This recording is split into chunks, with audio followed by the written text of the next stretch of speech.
बड़ी खबर आ रही है उत्तराखंड से, जहां अंकिता भंडारी हत्याकांड में कोटद्वार कोर्ट ने बड़ा फैसला सुना दिया है।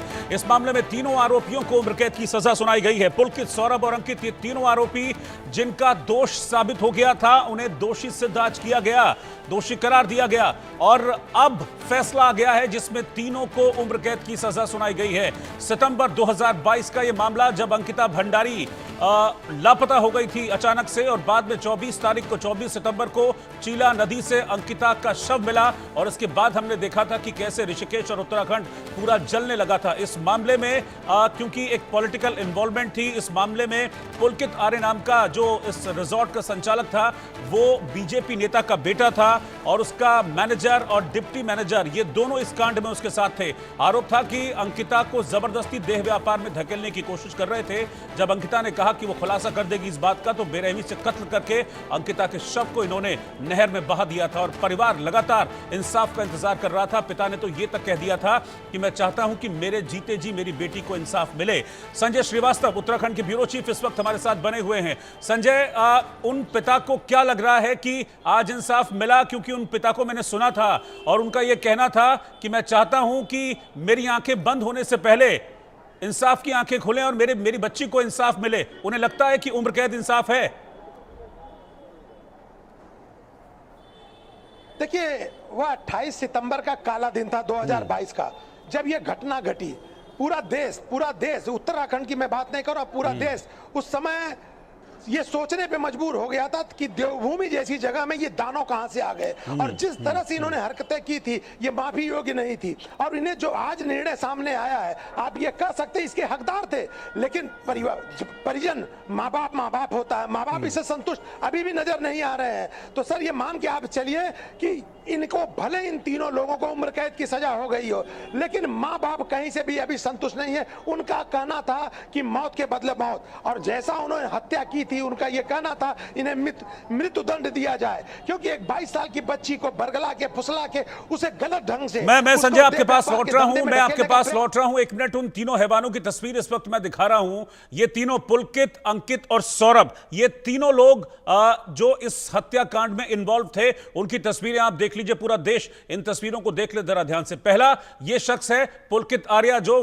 वंतारा रिजॉर्ट का मालिक था, जिसमें अंकिता 10,000 रुपए की नौकरी कर रही थी। क्यों? क्योंकि उसको अपना परिवार पालना था, परिवार की आर्थिक स्थिति अच्छी नहीं थी, तो अपने घर वालों की मदद करने के लिए 10,000 की एक छोटी सी नौकरी वो कर रही थी इसी पुलकित के रिजॉर्ट में। दूसरा जो अंकित दिख रहा है आपको शख्स बीच में, अंकित ये उस रिजॉर्ट का डेप्यूटी मैनेजर था, यानी कि ये पुलकित के रिजॉर्ट में काम करता था। और तीसरा शख्स जो सौरभ आपको दिख रहा है, ये उसी रिजॉर्ट का मैनेजर था। इन तीनों ने मिली भगत की। दरअसल आरोप यह है कि उस रिजॉर्ट में अनैतिक काम होता था और वहां आने वाले मेहमानों के लिए देह व्यापार में धकेलने की कोशिश अंकिता को की गई थी, लेकिन अंकिता एक साफ तौर पर अंकिता ने मना कर दिया इस तरह के किसी भी धंधे में शामिल होने से, जिसके बाद इन्हें डर लगा कि इनकी पोल पट्टी खुल जाएगी। अंकिता को डराया धमकाया, वो नहीं मानी तो उसे मौत के घाट उतार दिया। 18 सितंबर 2022 से अंकिता लापता थी और 24 सितंबर 2022 को अंकिता का शव चीला नदी से बरामद किया गया था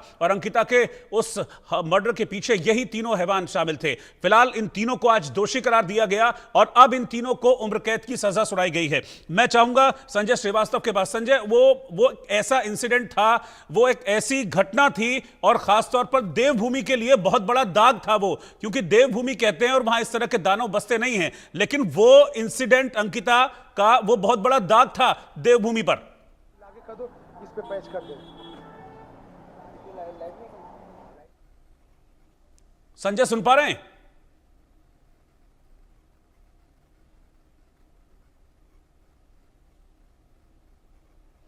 संजय, अगर आप मुझे सुन पा रहे हैं तो प्लीज रिवर्ट कीजिए। मैं चलूंगा संजय के पास, लेकिन इस बीच मैं आपको बता दूं इन तीनों को आज उम्र कैद की सजा सुनाई गई है। दरअसल ये मामला कोटद्वार की कोर्ट में चल रहा था और कोटद्वार की कोर्ट में आज ही इन तीनों को दोषी करार दिया गया। लंबे वक्त से इंतजार था परिवार को, उत्तराखंड के लोगों को, कि इन्हें क्या सजा मिलती है।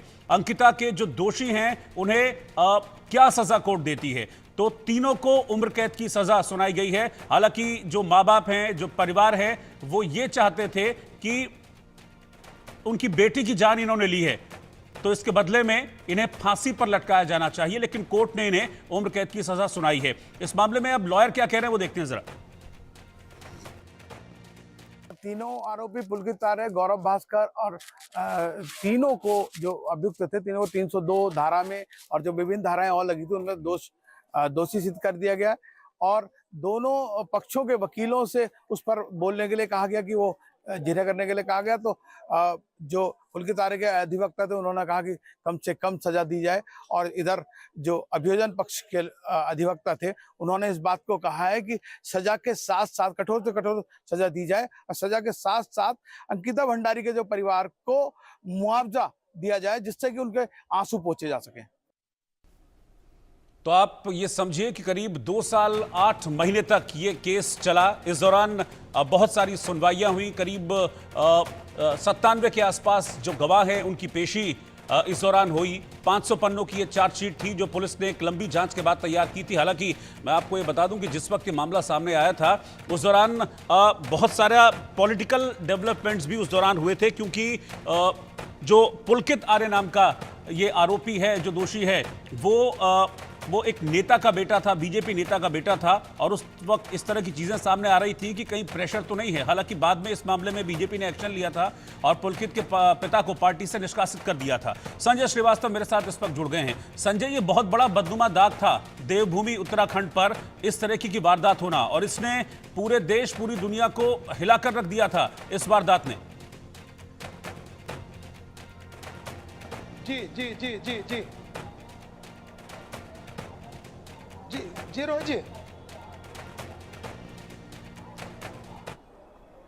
संजय, मैं ये कह रहा हूं कि अब लोगों को क्या लग रहा है, मतलब 2 साल 8 महीने लगे, बहुत सारी गवाहियां हुई, बहुत सारी पेशियां हुई, अब फाइनली लोग खुश हैं इस फैसले से? मैं माता पिता की बात नहीं कर रहा हूं। माता पिता, मुझे पता है, उन्होंने उनका कहना था शुरू से ही कि फांसी होनी चाहिए, लेकिन बहुत बड़ा आंदोलन रहा और बहुत सामाजिक सपोर्ट भी इन लोगों को रहा, उत्तराखंड की जनता का सपोर्ट रहा, जो एक तरह से पक्ष में आकर खड़ी हो गई थी अंकिता के परिवार के। उन लोगों का क्या कहना है इस पर? देखिए रोहित जी, देवभूमि है, देवभूमि इस तरह की घटनाएं नहीं होती, और यह जिस तरह की घटना हुई किसी ने कभी उम्मीद नहीं किया था। सपने में भी ये उम्मीद नहीं थी कि देवभूमि जैसी जगह में इस तरह की हरकतें होंगी। लेकिन यहाँ की जो जनता है, पहली बार देखने को मिला कि जनता सड़कों पे उतरी, रोज रोज यहाँ पे अंकिता भंडारी के लिए संघर्ष हुआ और न्याय की बात की गई कि अंकिता भंडारी को न्याय मिले। और जिस तरह से यहाँ की जनता ने अंकिता भंडारी की लड़ाई लड़ी, आप उसे भूल नहीं सकते। बड़ी लड़ाई लड़ी गई, जिसका परिणाम है कि आज उन तीनों को मृत्युदंड दिया गया है। उसके पीछे कहीं ना कहीं से यहाँ की जो आम जनता है, उनका संघर्ष, उनका समर्पण, उनका आंदोलन भी है। और आप ये मान के चल सकते हैं कि ये जो पारिवारिक इनकी पृष्ठभूमि थी, राजनीतिक पृष्ठभूमि थी, किसी ने उम्मीद नहीं किया था कि इतना बड़ा निर्णय आएगा। यह उन जनता का ही दबाव था, क्योंकि माँ बाप शुरू से असहाय थे, गरीब परिवार के थे, वह परेशान थे। उनकी मदद के लिए अगर आम जनता सामने न आती तो आप ये मान के चलिए कि इतना बड़ा निर्णय आज आपको और हमको सुनने को न मिलता। जी रोहित जी। मैं एक और सवाल, क्या उनके माँ बाप की इच्छा है कि वो आगे जाएंगे इस पूरे मसले को लेकर, इस पूरे मामले को लेकर? जैसा कि आप भी बता रहे हैं और वो भी पहले कह चुके थे कि हम फांसी चाहते हैं अपनी बेटी के हत्यारों के लिए। अभी आगे के रास्ते खुले हैं, लीगल रास्ते। और देखिए रोहित जी, अभी माँ बाप दोनों वही हैं। माँ का बुरा हाल है। पिता सुबह से बार बार वो कह रहा था, जिससे भी मिल रहे थे उनका ये कही कहना था, मैं कुछ नहीं बोलूंगा, मुझे न्याय पे भरोसा है, मुझे देश की न्याय पद्धति पे भरोसा है, और हमें उम्मीद है कि उसे फांसी की सजा मिलेगी। और उन्होंने मांग भी की थी फांसी की सजा की, लेकिन अभी उनका हाल बुरा है, आगे कुछ कहने की स्थिति में नहीं है। लेकिन जो उनके लोग हैं, जैसे जिन लोगों ने इस केस में उनकी मदद की है, वह कह रहे हैं, उनका कहना है कि हम इसको आगे लेके जाएंगे।